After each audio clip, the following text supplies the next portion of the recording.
This, my friends, is the world of industrial outdoor storage, the heartbeat of the businesses that keep our economy running. I didn't want to sell truck yards as a kid. I wanted to be a dentist and a DJ. Turns out I don't like blood and I have no rhythm. Sparing you the details of the genesis of my professional careers, IOS stands for Industrial Outdoor Storage, and that is what we are talking about today. I started getting phone calls, something along the lines of, I need a shop and I need yard. The calls became more and more frequent. A shop with a yard. So what exactly is iOS? Who uses iOS? And if you do own iOS, what should you do? Stick around at the end where I will be discussing my 5 tips, everything an iOS owner needs to know. If you or someone you know loves commercial real estate, make sure to hit that subscribe button as we put out videos weekly. So starting with the basics, we already discussed, iOS stands for Industrial Outdoor Storage. It is a sector of real estate where the land itself is just as valuable as the building. In some cases, in iOS, the land is even more valuable than the building. These properties combine a warehouse with a storage yard meant to store heavy equipment, trucks, materials, etc. So why do we need iOS? Simply because not every business operates within 4 walls. Thousands of businesses key to our infrastructure need yards and warehouses where they can store their trucks and materials and equipment, etc. Without a secure yard, many critical businesses to our society simply cannot operate. We need iOS because these are the businesses that keep our economy moving forward.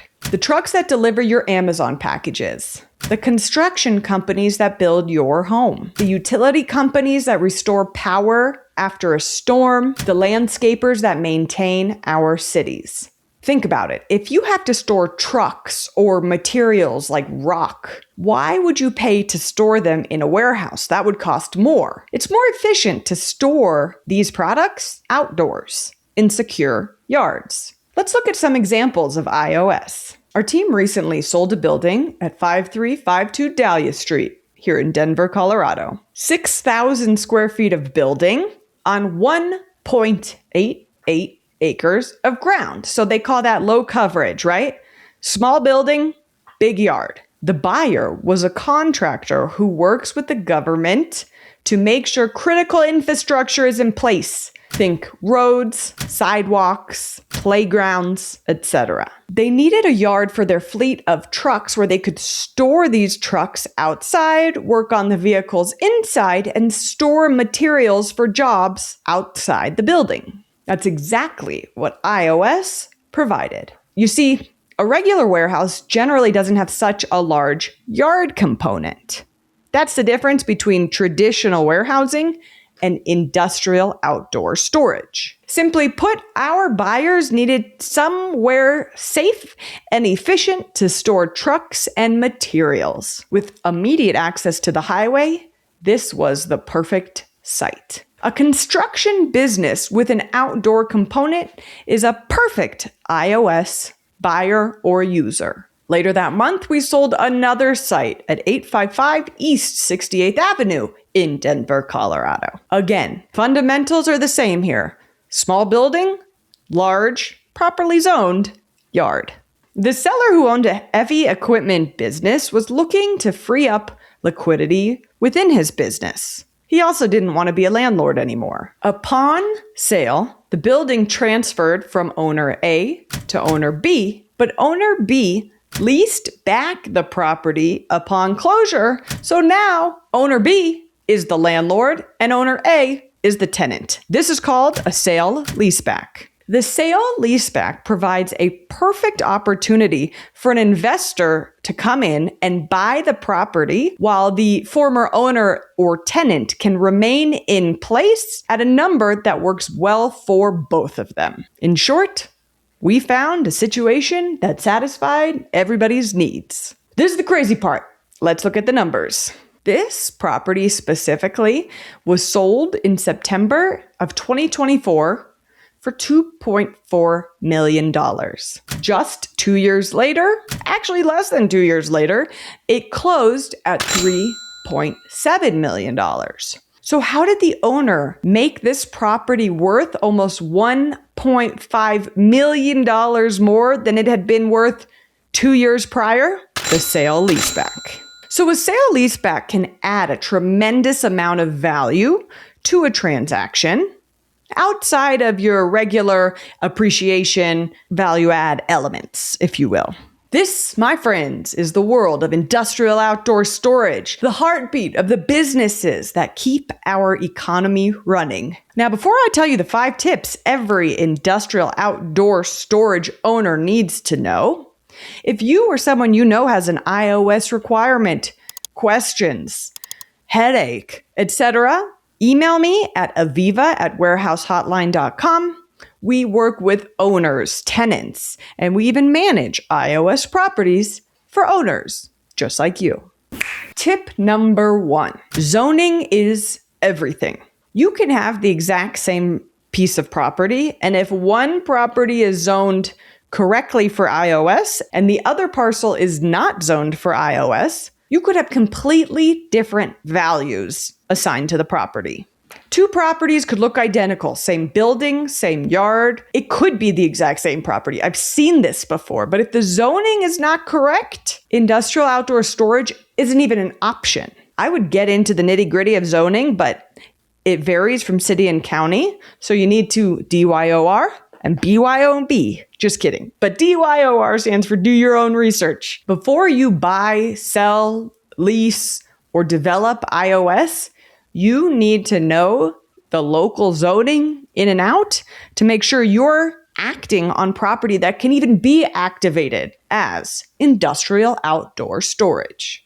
Tip number 2, you don't have to sell your business to unlock liquidity. The sale leaseback is an incredible way to unlock liquidity for your business and relieve yourself of being a landlord. Not to mention, you can add serious value to the property. If you own an iOS property and you're looking for liquidity, a sale leaseback can be an unbelievable avenue to unlock additional value. In the case of 68th Avenue, the owner leased it back immediately to the tenant, and as a result, the tenant was able to stay in the same location, use the liquidity for their business to grow the business, and continue operation without interruption. For many owner users, it's one of the most effective ways to unlock capital without interrupting your business. Here's something ChatGPT won't tell you. Tip number 3, RV storage is struggling. All right, for a brief timeline, 2020, RV, right? The camper van thing. These 2 industries go through the roof. And as a result, in 2021 and 2022, investors bought industrial outdoor storage yards to rent to people who have RV storage because so many people were seeking a lifestyle outside. Well, what goes up must come down, my friends, and people are not renting RVs for the prices or at the same pace as they were during the pandemic. As a result, I'm getting calls literally all the time of people who have RV storage yards and they can't lease them and they're not making any money. There's a lesson in there somehow. Think about it. Tip number 4. Expect environmental due diligence. Don't be scared, just don't be surprised when it comes up. You see, these iOS properties have had decades of heavy industrial uses in them. As a result, you can generally expect some type of environmental issue to come up. This doesn't necessarily mean you have a problem. It just means it's in your best interest to know the property's history. Tip number 5. iOS is a niche. Hire somebody who knows what they're doing. Remember, you wouldn't hire a dentist for a colonoscopy.